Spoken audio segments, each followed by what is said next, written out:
I said my vows at noon, posed for photos by sunset, and by midnight, I knew my marriage was already over. Because that's when I finally checked my phone. I'm writing this from a small rental house outside Asheville, North Carolina, staring at a ring I haven't taken off yet, because I don't know what taking it off would even mean. My partner's name is Daniel. We'd been together a little over 5 years, long enough that people stopped asking if we'd get married and started asking when. Long enough that our relationship felt established, predictable, safe. We met in our late 20s. Nothing dramatic, no whirlwind romance, no dramatic on-again, off-again cycle. Just steady, comfortable, the kind of relationship people point to when they want proof that stability still exists. We moved in together after a year, adopted a dog after 2, got engaged after 4. The proposal wasn't flashy, but it felt right, private, thoughtful, very us. There had never been cheating, at least none that I knew about. No secretive phone behavior, no sudden changes, no red flags that jump out now and make me feel stupid in hindsight. That's the part that messes with me the most. The wedding day itself felt normal, chaotic in the expected ways, emotional in the ways people warn you about.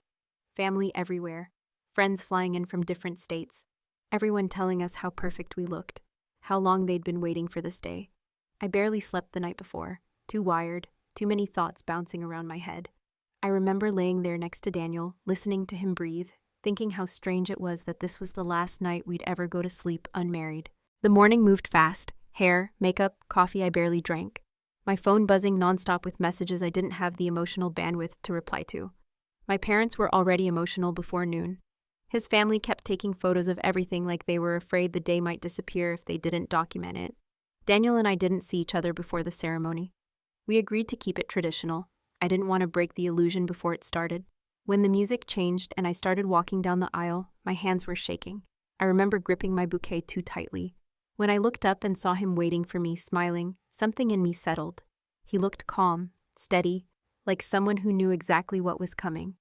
At the time, I thought that meant confidence. The ceremony passed in a blur, vows spoken clearly. His voice didn't shake, mine did. People cried in the right places. Someone laughed at a joke the officiant made. When we kissed, the room erupted like they'd been holding their breath the whole time. We signed the paperwork. We were legally married. The reception was loud and bright and overwhelming in that way weddings always are. Music pulsing through the floor, glasses clinking, people pulling us in different directions to talk, to hug, to reminisce. That's when I first noticed Daniel kept disappearing. At first, it didn't register as strange. He'd step away during dinner, miss a song, reappear with a smile and an apology, brushing it off as needing air or a quiet moment. I assumed nerves. He's always been more reserved than me, and weddings are social marathons. I didn't push it. By the third time, though, I felt it in my chest. I asked him where he'd gone. He kissed my cheek and said he just needed a break. His tone was light, casual, convincing, so I convinced myself. I kept smiling, kept laughing, kept playing the role everyone expected me to play. Eventually, the noise started to press in on me. I told my maid of honor I needed a minute and slipped away to the bathroom attached to the bridal suite. I locked the door, leaned against the counter, and took a few slow breaths. Then I checked my phone. There was one unread message from a number I didn't recognize. No name, no profile photo, just one sentence. I can't believe you still married him. For a second, my brain refused to process it. I thought it was a prank, a wrong number, someone drunk and cruel. Then I opened the message thread, and my body reacted before my mind caught up. There weren't just a few messages. There were weeks of them, long conversations, explicit texts, photos I didn't want to see but couldn't stop myself from scrolling through. My hands started shaking so badly I had to sit down on the bathroom floor. The timestamps were what broke me. Messages sent that morning, while I was getting my hair done, while I was putting on my dress. I stared at the screen, my wedding gown spread out around me, trying to force reality to undo itself. The sender's name was right there, Rachel. I knew Rachel. She was at the wedding. I had hugged her earlier that day. I sat on that bathroom floor for a long time before I could even stand back up. My phone was still in my hand, screen dimmed, like it was trying to give me a moment to breathe. I remember thinking that if I stayed there long enough, someone would knock. Someone would ask if I was okay. Someone would pull me back into reality. No one did. Rachel wasn't some random name pulled out of my past. She wasn't an old coworker. She wasn't an ex. She wasn't someone I'd only met once. Rachel was part of our lives. Daniel met her through work a couple of years ago. Same industry, different departments, overlapping friend groups. She started showing up at group dinners, birthday parties, game nights. She was friendly in an easy way, warm without trying too hard, quick to laugh, always asking thoughtful questions. She remembered details. She followed up. She made people feel seen. I liked her, not in a forced way either. I genuinely liked her. We'd sat next to each other at dinners, bonded over shared annoyances, traded stories about our families. She came to my engagement party. She hugged me tight and told me she was so happy for us. At one point, she even helped Daniel plan part of the proposal. He told me that later, like it was a sweet detail, like it proved how supportive our friends were. Now I couldn't stop replaying that moment in my head. Scrolling back through the messages, I realized something else that made my stomach turn. They weren't hiding in the shadows. They talked openly about me, not cruelly, not mockingly, worse than that. They talked about me like I was an obstacle, a complication, something inconvenient but unavoidable. She asked if I suspected anything yet. He said no. She joked that I was too trusting. I felt something snap inside my chest when I read that. There were references to moments I remembered. Times Daniel came home late. Nights he said work ran long. Weekends he claimed he was helping a friend move or attending a work event I hadn't been invited to. Rachel mentioned my wedding dress in one message, said she'd seen a sneak peek photo and that it was beautiful, honestly. That message was sent 3 days before the wedding. I don't remember how I stood up. I just remember looking at myself in the mirror and not recognizing who was staring back. My makeup was still perfect. My hair hadn't shifted. I looked exactly like someone having the best day of her life. I unlocked the bathroom door and stepped back into the noise. Music, laughter, plates clinking, someone shouting my name from across the room. I scanned the crowd without meaning to. Rachel was standing near the bar. She was wearing a soft blue dress, something tasteful, something I'd complimented earlier when we first arrived at the reception. She was laughing with 2 people I barely knew, one hand wrapped around a drink. Daniel wasn't with her. He was across the room, talking to his uncle like nothing in the world had changed. I don't know what I expected to feel in that moment. Rage, maybe, or a rush of clarity, something cinematic. What I felt instead was a strange numbness, like I'd stepped outside my body and was watching everything from a distance. Rachel looked up and met my eyes. For half a second, her smile faltered. Then it came back, softer this time, careful.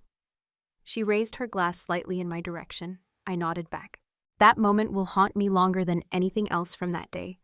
I floated through the rest of the reception on autopilot. I danced when people pulled me onto the floor. I laughed at jokes I didn't hear. I thanked guests for coming, hugged relatives, posed for photos. Daniel stayed close to me after that. Too close. His hand never left my waist. He kept leaning in to whisper things about how beautiful I looked, how proud he was, how excited he was for our future. Each word felt heavier than the last. At one point, I wondered if he knew I knew, but his face gave nothing away. If anything, he looked relieved, like he'd gotten away with something. I didn't confront him, not then. I told myself there would be time later.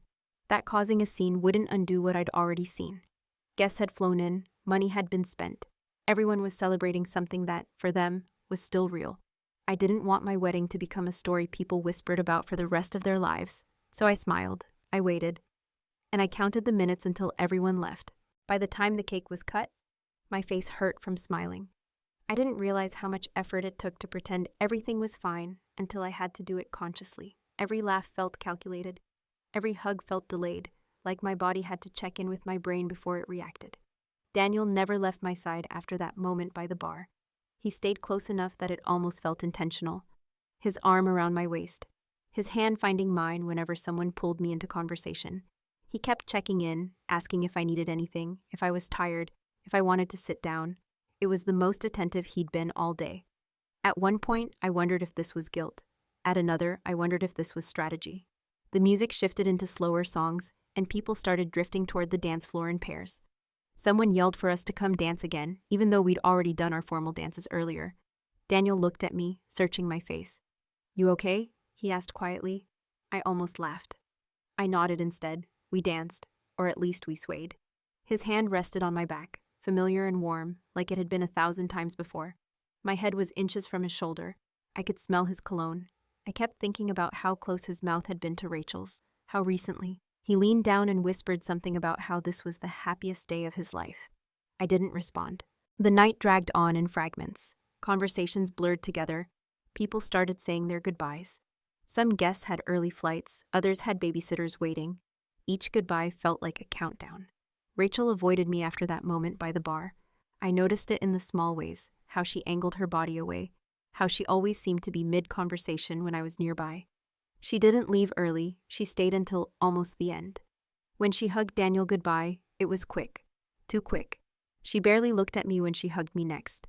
Her arms felt stiff, like she was afraid of staying a second too long. She whispered congratulations in my ear. I wondered if she knew that I knew. When the last of the guests finally left and the staff started clearing tables, the room felt cavernous, too quiet, like all the noise had been holding something back. Daniel helped carry gifts out to the car. I watched him move through the motions like nothing had changed, like we weren't about to cross a line we couldn't uncross. The drive home was silent. I stared out the window, watching streetlights pass in rhythmic flashes. My phone buzzed once while we were stopped at a red light. I didn't look. Daniel didn't ask. When we pulled into the driveway, neither of us moved right away. The engine idled. The house loomed in front of us, decorated with leftover ribbons and a just married sign someone had taped to the door. Daniel finally turned to me. "You've been really quiet," he said. I took a breath. "Yeah," I replied. "I know." Inside, the house felt unfamiliar, like it belonged to people I didn't know. Daniel set his keys down, kicked off his shoes, loosened his tie. He smiled at me. "Today was a lot," he said. "We should probably get some sleep." That's when I realized something. He was going to pretend nothing happened unless I stopped him. So I did. I told him we needed to talk. His smile faded, just slightly. We sat on the edge of the couch, still dressed in our wedding clothes, the space between us heavy and loaded. I didn't ease into it. I asked him how long it had been going on with Rachel. For a second, his face went completely blank. Then his shoulders dropped, and I knew. Daniel didn't answer right away. He stared at the floor, elbows resting on his knees, hands clasped together like he was bracing himself for impact. The silence stretched long enough that I almost filled it for him. Almost. "How long?" I asked again. His jaw tightened. He exhaled through his nose. "A few months," he said. The words landed heavier than I expected. Months. Not weeks. Not a mistake. Not a moment of weakness that spiraled. Months. "With Rachel?" I asked, even though I already knew the answer. He nodded. I waited for something else, an explanation, a denial, a breakdown, something that made this feel less controlled. Instead, he said, "I didn't plan for it to happen." That was the first thing he offered, not an apology, not shock that I knew, just that. I asked him when it started. He told me it happened after a work trip. Too much drinking, a late night, one bad decision that didn't stop. He said it became easier once it started, easier to justify, easier to compartmentalize. I asked him if he loved her. He shook his head quickly. "No," he said, "it wasn't like that." I don't know why that answer hurt more than if he'd said yes. I asked him why he didn't stop when we got engaged. He rubbed his face with both hands and said he thought it would fade, that once the wedding planning got intense, things would naturally end.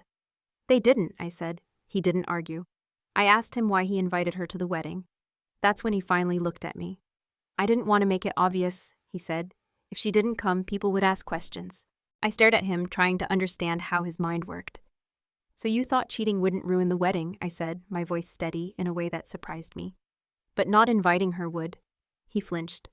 "That's not what I meant," he said quickly. "I just didn't want to blow everything up." I told him she messaged me during the reception. His head snapped up. "When?" he asked. I told him. I watched something flicker across his face. Panic, maybe, or fear of consequences he'd convinced himself wouldn't arrive. He asked what she said. I didn't repeat it. I asked him if he was still talking to her. He hesitated. That was answer enough. I told him about the messages, about the photos, about the timestamps from that morning. That's when his composure cracked. He said he was sorry, over and over. He said he never meant to hurt me, that he was scared, that he didn't know how to stop without destroying everything we'd built. "I didn't want to ruin the wedding," he said again, like it was a reasonable defense. I laughed then, not because it was funny, but because something in me finally gave up trying to make sense of him. I asked him if he would have told me if she hadn't messaged me. He didn't answer. That was the loudest moment of the night. I stood up, my dress brushed against the coffee table. I felt ridiculous, standing there in white, listening to a man explain why he married me while cheating on me. I told him I couldn't sleep next to him. He said he'd take the couch. I said that wasn't enough. He asked what I wanted him to do. I told him I didn't know, and that was the truth. That night, I slept alone in the bedroom we'd shared for years, wearing a wedding dress I couldn't bring myself to take off. Daniel slept on the couch. We were married, and everything was already broken. I woke up still wearing my wedding dress. For a few seconds, I didn't remember why. My body felt stiff, my head heavy, like I'd fallen asleep after crying too hard. Then I tried to move, felt the fabric bunch around my legs, and everything rushed back at once. The messages, the bathroom floor, the way Daniel's face went blank when I said Rachel's name. I sat up slowly, the room too quiet. The house smelled faintly like candles and leftover flowers. Somewhere in the living room, I could hear Daniel moving around. Cabinets opening, the sound of a coffee machine starting. Normal sounds. That was the part that felt cruel.